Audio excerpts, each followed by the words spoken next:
Latar belakang konflik Vietnam dan Kamboja. Seperti yang telah kita ketahui, Vietnam dan Kamboja merupakan negara yang telah lama berkonflik sejak abad ke-14 dikarenakan faktor pemenuhan kebutuhan pangan.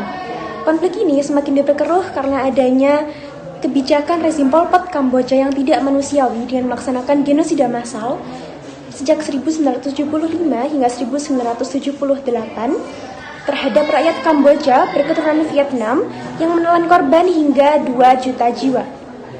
Puncaknya, Vietnam melaksanakan invasi pemerintahan terhadap Kamboja pada 7 Januari 1979 dengan menyerang Phnom Penh dan berhasil menggulingkan pemerintahan Kamboja. Dan kemudian Indonesia berperan sebagai shuttle diplomasi pada konflik ini. Kemudian Indonesia memprakarsai dilaksanakan terjadinya Jakarta Informal Meeting. Nah, untuk selanjutnya adalah tujuan dari pertemuan JIM, yaitu untuk menyelesaikan konflik antara Kamboja Vietnam yang merupakan perang besar dan menelan sekitar 2 juta jiwa korban. Untuk hasil pertemuan JIM sendiri, yang pertama, penarikan pasukan Vietnam dan dari Kamboja paling lambat tanggal 30 Desember 1989. Nah, untuk yang kedua sendiri, dibentuklah pemerintahan yang mengikut sertakan keempat kelompok yang bertikai dan dari Kamboja. Nah, setelah melakukan pertemuan JIM dan melakukan diskusi, akhirnya masalah Kamboja dapat diselesaikan berdasarkan Perjanjian Paris tanggal 23 Oktober 1991. Oke, selanjutnya yaitu tokoh Jakarta Informal Meeting. Pada JIM sendiri dihadiri oleh Menteri Luar Negeri ASEAN, Menteri Luar Negeri Vietnam, dan kelompok yang bertikai pada perang Kamboja dan Vietnam.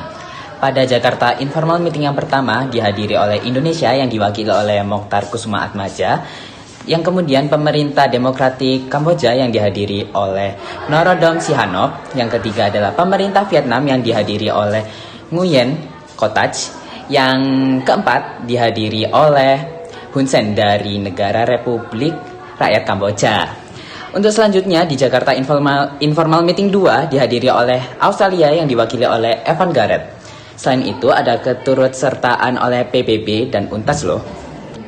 Selanjutnya adalah peranan JIM dalam perdamaian dunia. Yang pertama, membawa hasil gencatan senjata setelah Kamboja dan Vietnam dipertemukan.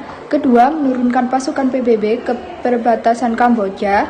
Ketiga, membahas pengaturan pembagian kekuasaan di antara pihak pemerintahan koalisi demokratik Kamboja dengan Republik Rakyat Kamboja. Dan keempat, membentuk pemerintah persatuan yang dikenal dengan nama Supreme National Council atau SNC.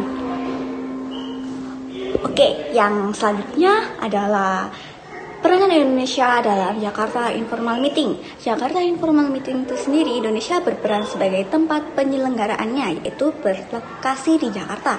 Lalu kemudian Indonesia tuh juga berperan dalam shuttle diplomasi, yaitu sebagai perantara untuk kedua belah pihak yang sedang berkonflik, yaitu tertuju pada Vietnam dan juga Kamboja.